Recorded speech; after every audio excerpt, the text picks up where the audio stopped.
Hey sisters, my name is Talene and I'm a PCOS registered dietitian. Today I'm going to share with you 15 tips to help reduce hair loss and get your hair growing back. These 15 tips were actually shared by a sister, Stephanie, a woman with PCOS who's been part of our community, The Sisterhood. The Sisterhood is an app that we created to help women lose weight and manage their PCOS symptoms. I'll link it below for you to check it out. Stephanie wanted to stop shedding so much hair, so she completely changed her habits and shared photos with us of her progress. This is a photo of her hair loss 1 month ago before she started her habits.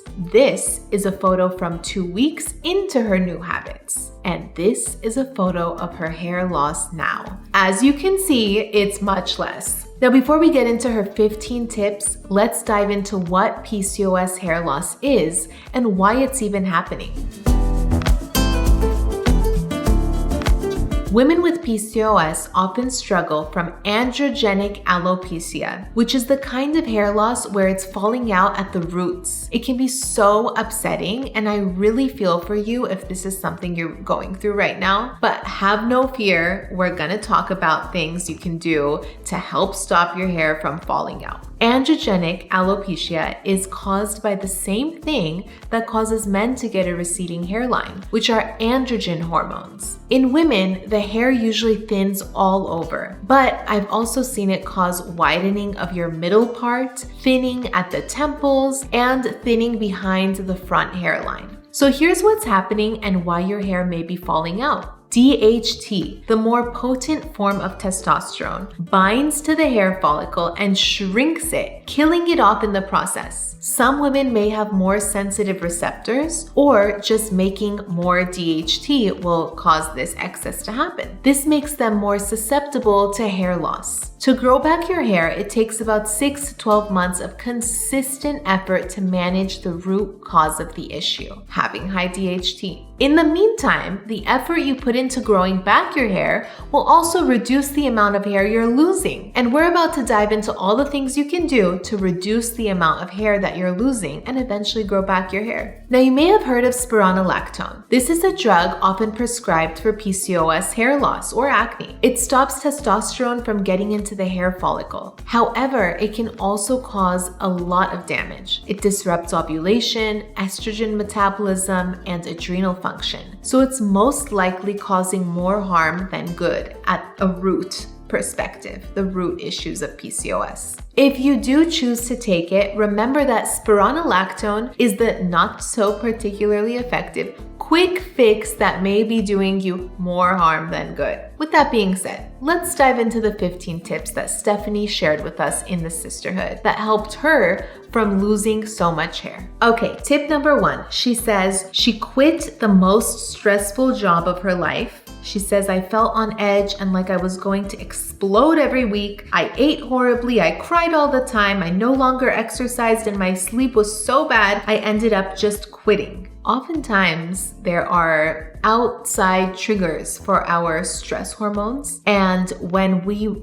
increase our stress hormones, cortisol goes up, so does our androgens, okay? And androgens, including testosterone, are the root of the issue for a lot of our symptoms. So some things we can control. Maybe it's over-exercising. That can really pump the stress hormones. Maybe it's a job. Not everyone has the luxury to quit, but it may be the job, and it's something to consider. It could be toxic relationships. It could be a lot of different things that are really crushing your soul and bringing out the worst in your cortisol and androgen levels. We can do the best we can to either eliminate or create healthy boundaries that will protect us. And so this is something that, I'm actually gonna suggest a therapist would help with. And yeah, it's related to hair loss because your energy, your cortisol is gonna be, affected by your sleep, your surrounding environment, toxic people, job, this, that, and how you manage it. And that's gonna affect symptoms of PCOS, including hair loss. All right, number 2, she says, I washed my hair every 2 days instead of 3 so that DHT wasn't sitting on my scalp for a long time. So the oil on your scalp actually has DHT in it. So if you wash your hair every other day or every day, it will help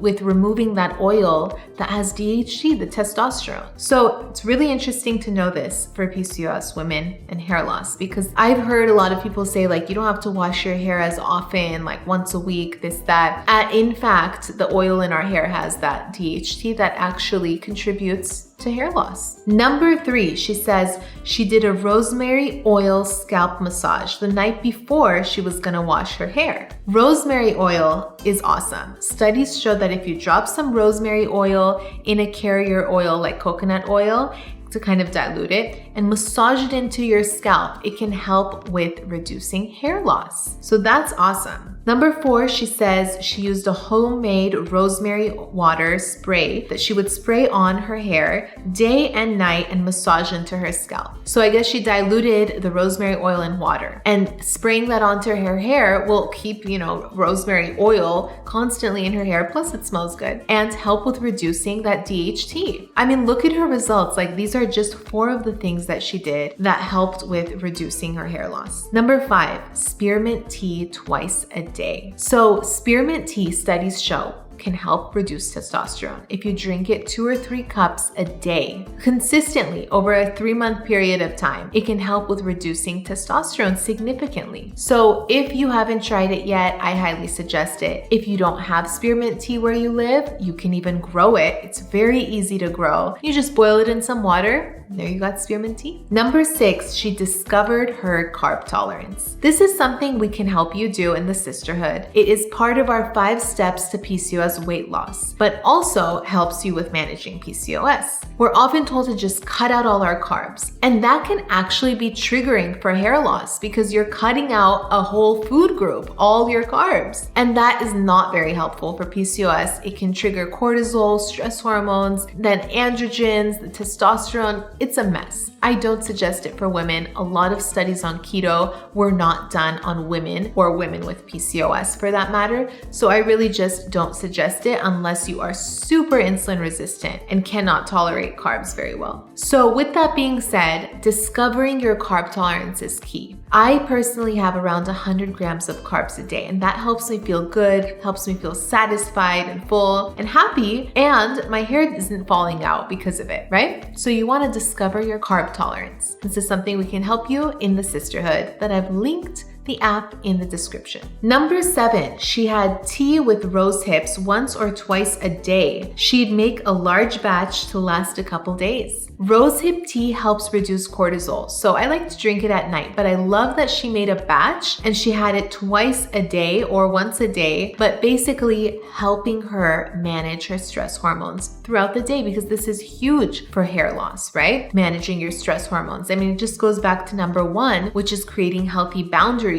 from toxic relationships or changing your lifestyle so your stress is managed. Number 8, drinking more water. Of course, you want to be nourished, drinking water all the time, making sure that you're having enough for your body, especially if you're working out. Number 9, she says vitamins like fish oil and vitamin D. Vitamin D and fish oil are crucial for happy hair and happy hormones. And if you're having trouble finding which vitamin D or fish oil you want to take, we actually created a supplement bundle of the 4 core essential formulas for PCOS women. And they help you fill in those nutrient gaps because PCOS women are often deficient of omega-3 fats and especially vitamin D. So we've included vitamin D in our multivitamin and fish oil in the collection. And I'll link it in the description. Number 10, she did a 10-minute meditation in the morning. And this goes hand in hand with all the other things she was doing to help reduce her stress hormones. A 10-minute meditation, you would be so surprised what a difference it can make on your outlook throughout the day, the way you approach things. Just creating space for yourself for 10 minutes in the morning is is really ideal to have a balanced day so you can manage the stressful things better. Number 11 and 12, going gluten and dairy free. I have lots of YouTube videos about going gluten and dairy free and all of its benefits to help you reduce inflammation and manage insulin resistance. But I think it's really important to understand whether you are sensitive to these foods, because if they are triggering inflammation, then they're causing lots of issues, including symptoms like hair loss. Number 13, she got 8 hours of sleep. Now, you might be thinking, wow, like 8 hours of sleep, I can't sleep at night. How could she do that? Obviously, it's ideal, but you know what? The things she's been doing throughout the day that I'm reading here, whether it's,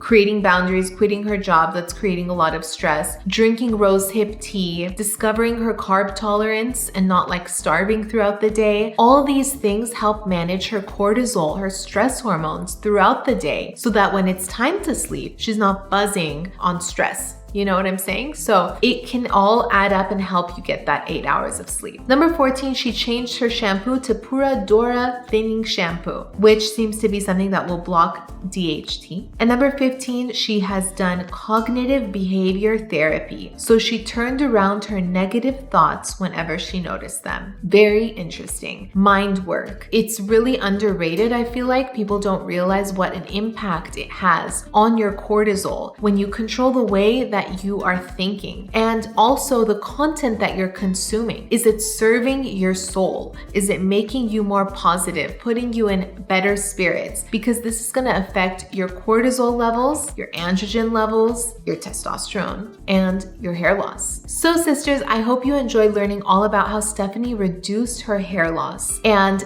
are inspired by this amazing story of all 15 things that she did to go from clumps of hair to just a little bit in a month. It's amazing, and I hope you try it. Please let me know in the comments if you give these tips a shot, and join us in the sisterhood. Let us know how you're doing, if you have tips for PCOS women, or if you want to learn more tips from the PCOS women who are thriving in the sisterhood, our membership app that you can download, linked in the description. All right, sisters, don't forget to like, comment, and share this video with a fellow PCOS sister that you might know. Talk to you soon.